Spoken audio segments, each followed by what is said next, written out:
Hello guys, I am Nivedita here again. Welcome back to my channel. आज मैं आप लोगों के लिए कुछ लेके आई हूँ, कुछ इंटरेस्टिंग लेके आई हूँ टॉपिक्स। लाइक रेगुलर टॉपिक से थोड़ा हटके, अभी इन्वेस्टिंग सेविंग इनसे हटके है। हटके तो नहीं कर सकते बट थोड़ा सा डिफरेंट है। लाइक मेरा जस्ट ऐसे ही मन कर दिया आज बैठे बैठे कि एक वीडियो बनाया जाता है। मैं बहुत दिन से सोच भी रही थी, और जब स्टार्टिंग में, जैसे मैं बताना चाह रही हूँ आप लोगों को, जब स्टार्टिंग में हमने थोड़ा फाइनेंस वगैरह के बारे में जानना शुरू किया तो बहुत सारे लोग ने, और हम खुद भी, हमारा इंटरेस्ट है काफ़ी, बुक्स रीडिंग में मेरा काफ़ी इंटरेस्ट है, तो लोगों ने सजेस्ट किया कि बुक पढ़ना वगैरह अच्छा होता है। तो मुझे लगा कि मुझे ऑडियंस को बतानी चाहिए अपने कि हम कौन कौन से बुक्स पढ़ सकते हैं स्टार्टिंग के लिए। वैसे तो एडवांस बहुत सारे एडवांस फाइनेंस की कोई सीमा ही नहीं है, काफ़ी बुक्स हैं मार्केट में और काफ़ी अच्छी अच्छी बुक्स भी हैं। लेकिन बिगनर्स के लिए जो वेल नोन, आपने सुना भी होगा, और कुछ 3-4 बुक्स के मैं नाम लेके आई हूँ जो आप स्टार्टिंग में, अगर आपको इंटरेस्ट है तो आप पढ़ सकते हैं। अगर आपका इंटरेस्ट है बुक रीडिंग में, तो जैसे बहुत सारे लोगों का इंटरेस्ट नहीं भी होगा, मुझे पता है, और बहुत सारे लोगों का इंटरेस्ट होगा भी, क्योंकि अभी हो सकता है आप लोग में से कुछ लोग पढ़ाई कर रहे हो तो उन्हें अच्छा लगता हो, कुछ लोग जॉब करते हो टाइम ना हो तो नहीं भी अच्छा लगता। बट अगर जो पढ़ना चाहे तो उसके लिए मैं 2-3 बुक्स के नेम लेके आई हूँ। जैसे पहला एक साइकोलॉजी ऑफ मनी, आपने सुना होगा, ये एक बुक्स है।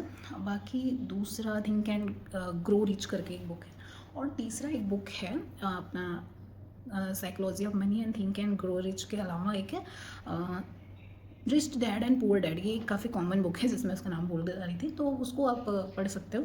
और इन सब में अगर टॉप प्रायोरिटी में आपके पास तीनों नहीं पढ़ने का टाइम हो तो आप जो think and grow rich, sorry, psychology of money है वो पढ़ सकते हो। बाकी अगर टाइम है तो तीनों पढ़ सकते हो। इनके अलावा मैं एक बुक का नाम लेके आई हूँ आज आपके लिए, जिसका नाम है एटीट्यूड इज़ एवरीथिंग, जो ओवरऑल ग्रोथ के लिए या कुछ आपको चाहिए ही चाहिए लॉन्ग टर्म में, या फिर ऐसे मतलब एक मोटिवेशनल थिंग्स लाइक इस टाइप की बुक है, जो 10 दुनिया के टॉप 10-12 लोगों के सजेशन से लिखा गया है मिलके।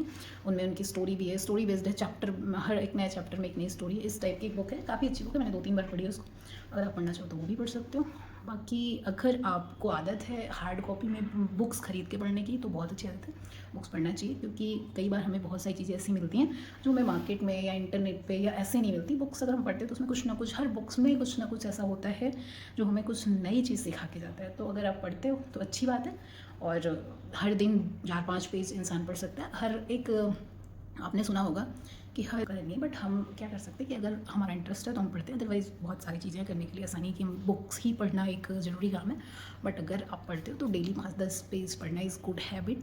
अगर आपके घर में बच्चे हैं, किड्स हैं, तो वो भी आपको देख के सीखेंगे। उनके साथ अगर वो आप उनको पढ़ाने बैठे हो या उनके साथ बैठे हो पढ़ रहे हैं, तो 4-5 पेज अगर आप पढ़ोगे तो उन्हें भी मोटिवेशन मिलता है, और एक अच्छी आदत होती है पढ़ना, तो सबको पढ़ना चाहिए। मेरे अकॉर्डिंग तो पढ़ना चाहिए। बाकी पर्सनल इंटरेस्ट है, कोई किसी को बहुत वो पर्सनली लेने की ज़रूरत नहीं है कि आप ऐसे कैसे कर सकते हो ये वगैरह। तो आपको अगर अच्छा लगे, जस्ट मैंने सजेस्ट किया कि ये 3 बुक है, स्टार्टिंग में आप पढ़ सकते हो, थिंक एंड ग्रो रिच और psychology of money, and third one is rich dad poor dad. So अगर आप चाहते हैं कि और भी बुक्स के नाम मैं लेके आऊँ फाइनेंस से रिगार्डिंग, या फिर ओवरऑल डेवलपमेंट से रिगार्डिंग, या किसी के भी रिगार्डिंग, जिसका जो भी आपका इंटरेस्ट हो, डाइवर्सिफाई इंटरेस्ट हो सकता है किसी का भी। मुझे भी बुक्स पढ़ना अच्छा लगता है, मैं किसी भी टाइप्स की बुक पढ़ती हूँ। तो अगर आप बताओगे तो फिर मैं उसकी एक लिस्ट लेके आऊँगी आपके लिए। तो अगर ऐसा हो तो आप कमेंट कर सकते हो। तब तक आप, अगर हार्ड कॉपी में पढ़ना है तो वेल एंड गुड, नहीं पढ़ना है तो बहुत सारे सॉफ्ट कॉपी अवेलेबल है। अगर वो भी नहीं पढ़ना है तो बहुत जगह समरी भी अवेलेबल है, आप वो भी सुन सकते हो। It's up to you. तब तक के लिए बाय बाय। ये एक ऐसे ही बोनस टिप था मेरे चैनल पे। बाय।